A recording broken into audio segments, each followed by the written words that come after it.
अस्सलाम वालेकुम संगत, क्या हाल है? ठीक ठाक हो? मैं उम्मीद करना तुसा भी ठीक ठाक हो। सो असा भी तो दुआ नाल ठीक ठाक है। तो इतना ही करना व्लॉग दा एंड तो मिलते हैं अगले व्लॉग।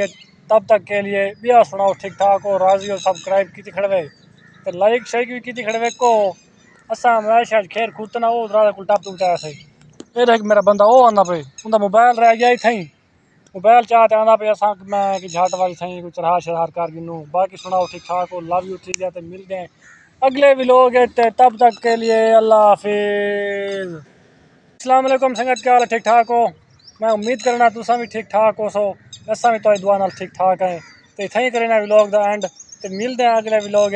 तब तक के लिए बिया सुनाओ ठीक ठाक हो, राजी हो, सब्सक्राइब की खड़वे तो लाइक शेयर भी की खड़वे को असा मैं शायद खेर खूतना वो राजा को टप टूटा से ये देख मेरा बंदा वो आना पे उनका मोबाइल रह गया ही थी। मोबाइल चाहते आना पे असा मैं कि झाट वाली थी कुछ चढ़ा शरार कर गिनू। बाकी सुनाओ ठीक ठाक हो, लव यू, ठीक है। तो मिलते हैं अगले व्लॉग। तब तक के लिए अल्लाह हाफिज़।